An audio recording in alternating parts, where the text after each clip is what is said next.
Court, it is time that we have that conversation around how best we can manage our traffic systems to ensure that then we have laws enforced, but of importance that we have sanity on the roads. At some point in time, we all have used the public transport. Just what was your experience? This is some of the things that we'll be asking this evening.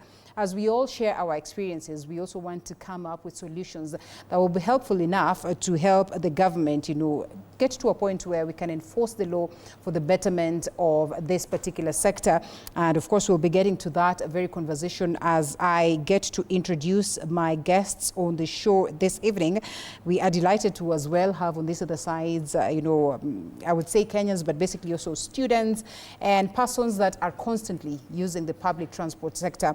And therefore, we all have our stories, our experiences, but importantly, we have some of these proposals that will be considered as solutions. On these other sides, we have representatives of the various sectors of the Matatu industry, but basically the public transport sector.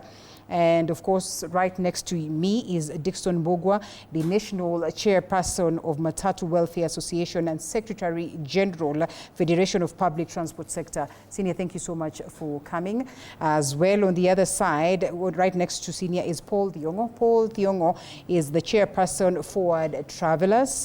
This is a SACCO. Yes. This is a SACCO. We all understand what has happened. Yeah. Of course, we're not here to incriminate, but we also need to know what are some of the things that the SACCO entities need to do to ensure that there is sanity. And of course, we also do not have a repeat of what has happened with Super Metro. And right next to you is Albert Karagasha, President Matatu Owners Association. Senior, this is not your first time here. Yes. So karibu sana. It's always a pleasure having you. And last but not least is Lucy Washuka, that is Madenge, Secretary General Association of Matatu Transport Owners. Thank you so much for creating time, ma'am. On this other side, we have Mulamba, we have Babazuri, that is none other than Mwansa. Mwansa naona hata amevaa kofia Radio 47, ameshakuwa member huyu. We appreciate the contribution hugely. Mwansa is always tasked to ensuring that he brings his people on board, and he does a great job, and therefore we appreciate you so much. So that, those are traits of leadership, and we appreciate so much. So we also have Madam HR. The rest of us, to introduce as we continue. All of you are coming here for the first time, and so we appreciate your presence here. But first, let's listen in to what the Commandant Traffic Department, the Traffic Department, that is Dr. Frederick Ochieng, had to say. We sat down with him earlier on just to get to hear the view of what would be the government's position as to the road situation or the rogue culture of the Matatu on board. And this is what he had to say. We witnessed 2 Matatus impounded sometime in January 2025. We have seen the purge that has been put on board as to the Super Metro SACCO on vehicles. That is, as to concerns of them continuing to flout the traffic rules. We continue to see many other, SACCOs as well as Matatus, as well as, public transport, vehicles, being put to task. Just what steps are being taken to ensure that we have sustainable enforcement elements, given the past failures that we have witnessed as to curbing rogue operators? Thank you. Just as I've said that we have several stakeholders that we coordinate with in ensuring that there is road safety. Yeah. Our greatest stakeholder in this area is the NTSA. And most of the road public safety is under the mandate of NTSA. Right. And the National Police Service in particular. So there are other powers that the National Transport Safety Authority may not have. And that is when we come in, that's where we now come in on enforcement. And like now, the one of the suspension of Super Metro, you understand they issued the suspension order. Yeah. The National Police Service does not have that power. But that power is with the National Transport Safety Authority.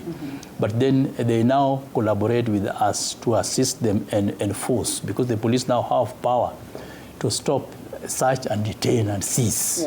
Yeah, so those are the collaborative efforts that we make towards ensuring that whenever there is a particular law that is in force, whether it's not within our mandate, but when it comes to the enforcement, we are charged with enforcing all laws with which the department is charged with. Do you consider this one sustainable, or those ones that can guarantee a sustainability and enforcement?